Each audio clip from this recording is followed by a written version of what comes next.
Welcome to spectrum IAS academy. Group 2లో మనకి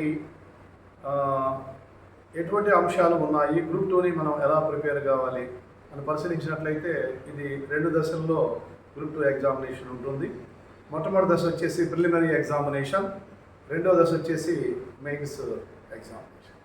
ఇక్కడ ప్రిలిమినరీ ఎగ్జామినేషన్ మరియు మెయిన్ ఎగ్జామినేషన్ రెండు కూడా మనకి ఆబ్జెక్టివ్ టైప్లోనే ఉండటం జరుగుతుంది అన్నమాట. మనం ఒకసారిగా పరిశీలించినట్లయితే ప్రిలిమినరీ ఎగ్జామినేషన్లో ఉండేటువంటి సబ్జెక్టులు ఏంటి, అదేవిధంగా మనకి మెయిన్స్ ఎగ్జామినేషన్లో ఉండేటువంటి సబ్జెక్ట్స్ ఏంటి, వాటిని మనం ఎలా ప్రిపేర్ కావాలి. ప్రిలిమినరీ ఎగ్జామినేషన్ మనం చూసినట్లయితే మొట్టమొదటిసారిగా భారతదేశ చరిత్ర, అంటే భారతదేశ చరిత్ర, ప్రాచీన భారతదేశ చరిత్ర, మధ్యయుగ భారతదేశ చరిత్ర, ఆధునిక భారతదేశ చరిత్ర 3 భాగాలుగా విభజించుకొని దాన్ని అధ్యయనం చేయాలి.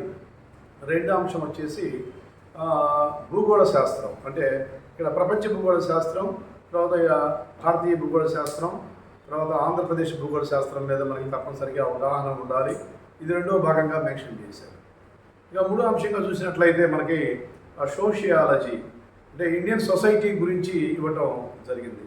సమాజ శాస్త్రం అంటే ఏంటి, సమాజ శాస్త్రం ఉండేటువంటి సామాజిక సంస్థలు ఏంటి, సమాజ శాస్త్రంలో ఉన్నటువంటి సమస్యలు, అంటే సొసైటీలో ఉండే సమస్యలు ఏంటి.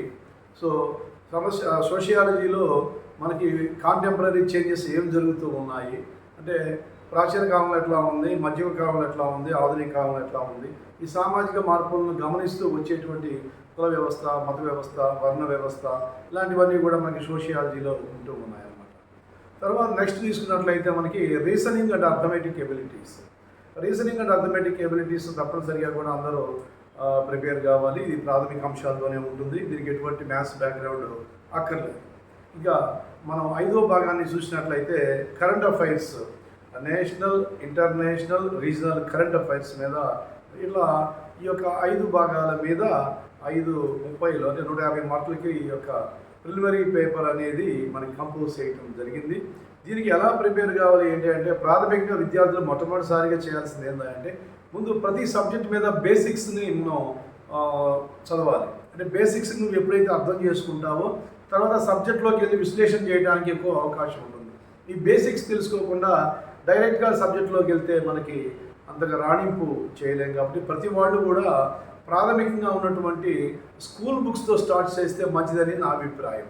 ముఖ్యంగా కూడా తెలుగు మీడియం వాళ్ళు Telugu medium school books, English medium వాళ్ళు ఎన్సీఆర్టీస్ లాంటివి, సిబిఎస్ఈ లాంటివి అలాంటి బుక్స్ తీసుకొని సాధన చేస్తే గొప్ప విజయాన్ని సాధించడానికి అవకాశం ఉంటుంది. ముఖ్యంగా ఫస్ట్ హిస్టరీని డివైడ్ చేసుకోవాలి. ప్రాచీన భారతదేశ చరిత్ర, మధ్యయుగ భారతదేశ చరిత్ర, ఆధునిక భారతదేశ చరిత్ర అలా డివైడ్ చేయడం మొత్తంగా కాకుండా ఎప్పుడైతే మనం క్లాసిఫై చేసుకుంటామో సబ్జెక్టు ఈజీ అవుతాం. జాగ్రఫీ అట్లానే వచ్చేసి వరల్డ్ ఫిజికల్ జాగ్రఫీ, తర్వాత ఇండియన్ ఫిజికల్ జాగ్రఫీ, అలానే రీజనల్ ఏపీ రీజనల్ జాగ్రఫీ, ఇట్లా డివైడ్ చేసుకొని మనం దీంట్లో ఉన్నటువంటి ఫిజికల్ ఫీచర్స్ ఏంటి, దీనిలో ఉన్నటువంటి నదీ వ్యవస్థ ఏంటి, దీంట్లో ఉన్న పాపులేషన్ ఏంటి, దీనిలో ఉన్నటువంటి ఇండస్ట్రీస్ ఏంటి, వీటిలో ఉన్నటువంటి సముద్రాలు కానీ మనకి స్పేస్ కానీ ఇలాంటి అంశాలన్నింటినీ కూడా ఒక్కొక్క చాప్టర్గా తీసుకొని బేసిక్స్ మీద పట్టు సాధించాలి.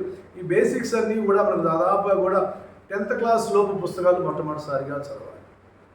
ఈ 10th క్లాస్ లోపు పుస్తకాలు మొట్టమొదటిసారిగా చదివి ఓన్ నోట్స్ తయారు చేసుకుంటే మంచి రిజల్ట్ పొందడానికి అవకాశం ఉంటుంది. ఎందుకంటే మన నోట్స్ మనకి ఈజీగా అర్థమవుతుంది.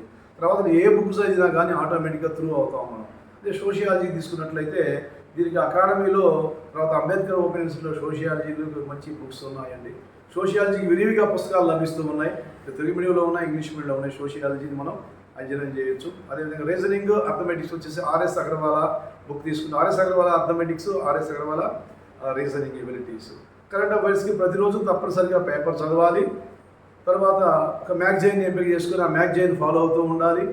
అదేవిధంగా జరిగేటువంటి కాంటెంపరీ ఇష్యూస్ని ఇంటర్నేషనల్ పరంగా డివైడ్ చేసుకొని, నేషనల్ పరంగా డివైడ్ చేసుకొని, రీజనల్ పరంగా డివైడ్ చేసుకొని మనం వాటిని డే బై డే నోట్ చేసుకుంటూ వచ్చినట్లయితే మనకు అవగాహన వస్తుంది. ఈ విధంగా ఎవరైతే అధ్యయనం చేస్తారో వాళ్ళు రాబోయేటువంటి గ్రూప్ 2 ప్రిలిమినరీ పేపర్లో విజయాన్ని సాధించడానికి అవకాశం ఉంటుంది. మరొక వీడియోలో మెయిన్స్ గురించి వివరిస్తారు. Thank you very much.